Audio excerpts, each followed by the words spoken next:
Assalamualaikum warahmatullahi wabarakatuh. Jumpa kembali dengan Ruang Mat SMP Channel MGMP Matematika SMP Kota Semarang.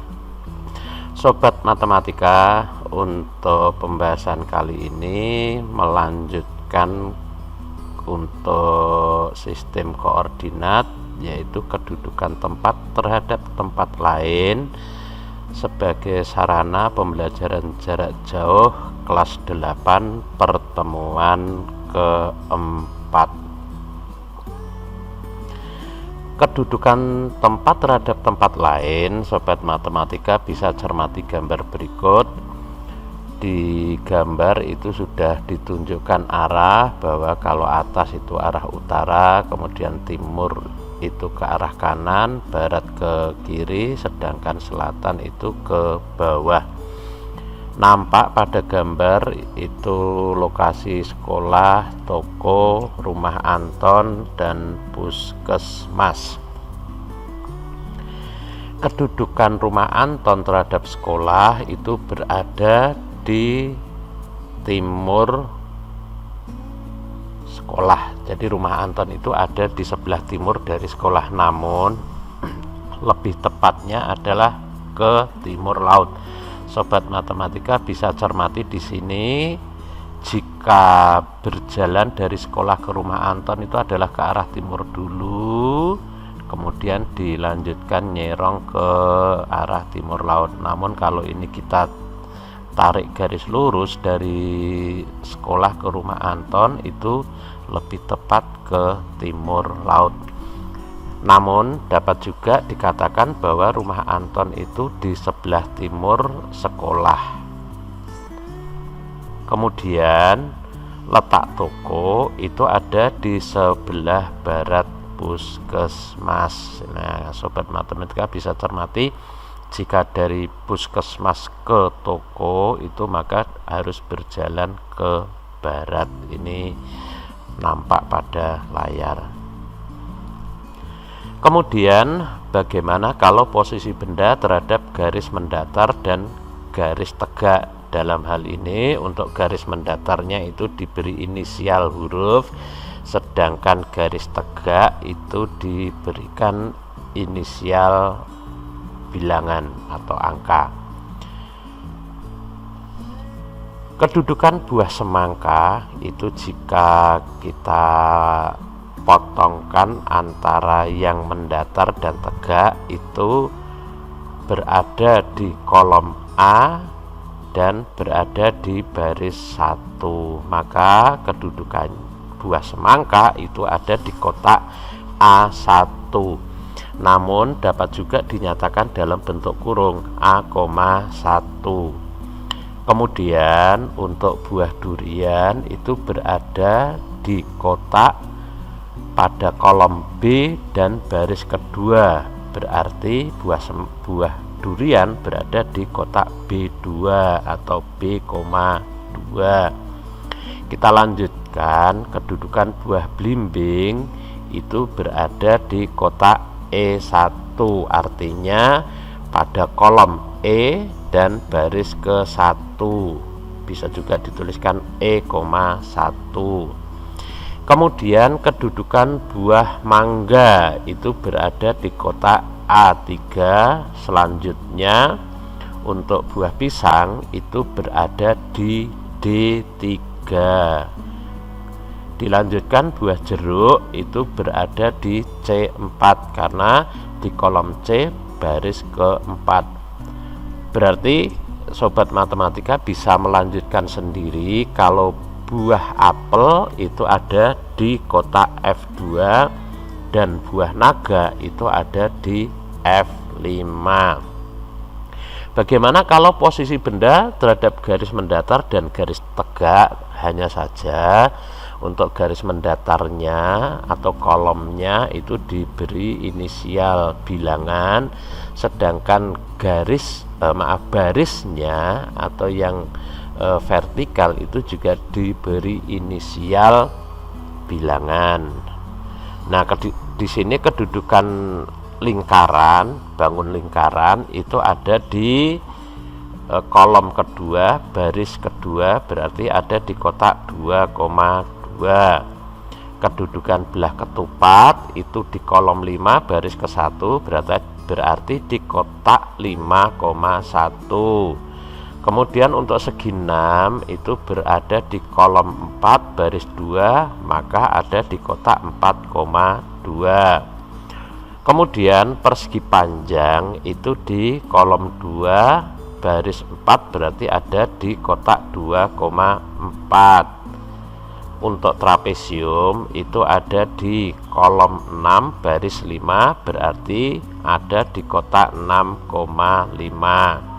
Kemudian yang jajar genjang itu berada di kolom 4 baris 4 maka berada di kotak 4,4. Bagaimana sekarang kalau posisi titik pada perpotongan garis mendatar dan tegak? Sobat matematika, kalau pembahasan sebelumnya inisial A, B, C, D, E, F, G atau huruf kemudian bilangan itu menandakan kotak yang tegak maupun mendatar. Hanya saja sekarang bagaimana kalau inisialnya itu untuk melambangkan atau menandai garis yang mendatar dan garis yang vertikal. Nah, sekarang di sini ada titik P. Titik P itu ternyata ada di perpotongan garis A dan yang garis vertikal A, kemudian yang horizontalnya inisialnya 2, maka titik P berada di garis A,2, artinya perpotongan garis A dan garis 2. Kemudian untuk titik H itu berada pada perpotongan garis D dan garis 1. Selanjutnya untuk kedudukan titik R itu ada di perpotongan garis E dan garis 0, berarti berada di posisi E,0. Kedudukan garis S itu berada di perpotongan garis C dan garis 4, berarti titik S ada di posisi C,4. Selanjutnya untuk titik T itu posisinya ada di F,5, artinya perpotongan garis vertikal atau tegak F dan garis horizontal atau mendatar 5. Kemudian untuk kedudukan titik U berada di perpotongan garis G,3. Kita lanjutkan, kalau inisial atau penamaan garisnya itu menggunakan bilangan dengan bilangan. Sobat matematika bisa cermati pada gambar. Untuk garis yang pertama yang vertikal diberi inisial 0, yang kedua 1, yang ketiga 2, yang keempat 3 dan seterusnya. Kemudian untuk yang mendatar yang paling bawah atau yang pertama itu diberi inisial garis 0, kemudian yang kedua 1, yang ketiga 2, yang keempat 3 dan seterusnya. Nah, dari posisi ini atau penggambaran ini akan kita tentukan berarti posisi masing-masing huruf, titik dan huruf itu ada di posisi mana. Nah, kedudukan titik A itu berada di perpotongan garis mendatar 0, garis vertikalnya juga 0, berarti ada di posisi 0,0. Kemudian untuk titik B itu ada di perpotongan garis vertikal 1, horizontalnya 3, berarti posisinya 1,3. Kemudian untuk titik C, perpotongan garis vertikal 2, garis horizontal 2, maka posisinya di 2,2. Untuk titik D berada di perpotongan garis 4,4, artinya vertikalnya 4, horizontalnya juga 4. Kemudian titik E berada di perpotongan 0,5, vertikalnya 0, horizontalnya 5. Selanjutnya untuk titik F berada di perpotongan garis 6,0.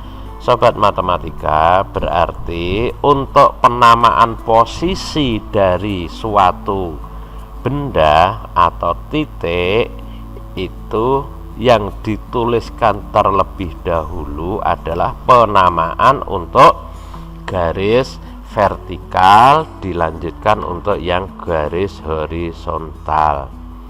Nah, sekarang kita mengenal istilahnya bidang koordinat. Sobat matematika bisa cermati pada gambar, itu ada gambar kotak-kotak, kemudian di bagian tengah ada 2 buah garis yang berpotongan tegak lurus. Bidang koordinat, unsur-unsurnya itu apa saja, sobat matematika bisa cermati pada tampilan berikut. Pada bidang koordinat itu terbagi menjadi 4 daerah. Ini adalah daerah yang pertama, kedua, ketiga, keempat. Lah untuk daerah pertama itu dinamakan kuadran 1. Ya, ini 1 tadi. Kemudian ini 2, ini 3, ini yang 4. Berarti kalau yang kedua itu kuadran 2, yang ketiga itu adalah kuadran 3, yang keempat adalah kuadran 4. Jadi di dalam bidang koordinat terbagi menjadi 4 daerah, dalam hal ini dinamakan kuadran. Nah, untuk kuadran 1 itu berarti bernilai garis tegaknya itu inisialnya atau bilangannya positif, untuk garis horizontalnya juga positif. Kemudian untuk kuadran 2 garis vertikalnya itu adalah bilangan negatif, sedangkan garis horizontalnya positif. Kemudian untuk kuadran 3 garis vertikalnya itu negatif, horizontalnya juga negatif, sedangkan kuadran 4 garis vertikalnya positif, garis horizontalnya adalah negatif. Selanjutnya antar daerah ini dipisahkan dengan sumbu koordinat. Nah, sobat matematika bisa cermati itu ada sumbu mendatar dan sumbu tegak. Sumbu mendatar disebut sumbu X atau absis. Absisnya itu mana? Sobat matematika bisa lihat pada layar. Nah, itu ada garis merah mendatar. Kemudian untuk sumbu tegak itu disebut sumbu Y atau ordinat. Sobat matematika bisa cermati pada gambar garis berwarna merah yang tegak. Dari sini sumbu X dan sumbu Y terbagi menjadi sumbu positif dan sumbu negatif. Sobat matematika bisa cermati ini adalah sumbu X positif. Kemudian ini karena tegak berarti sumbu Y positif.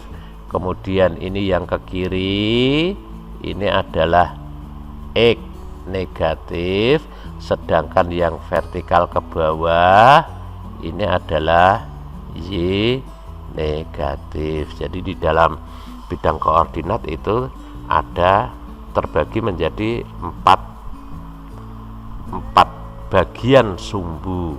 Yang ke kanan itu sumbu X positif, ke kiri sumbu X negatif, ke atas sumbu Y positif, sedangkan ke bawah sumbu Y negatif. Ini dulu rekan-rekan semua, sahabat matematika, bahwa bidang koordinat itu nanti selanjutnya akan disebut sebagai sistem koordinat kartesius. Berarti kalau pada pembahasan selanjutnya nanti istilah sistem koordinat kartesius itu ya sama saja bidang koordinat. Demikian yang bisa kita bahas untuk pertemuan kali ini. Mudah-mudahan pertemuan selanjutnya nanti kita lanjutkan pembahasan untuk sistem koordinat. Akhirnya kita akhiri sekian dulu. Assalamualaikum warahmatullahi wabarakatuh.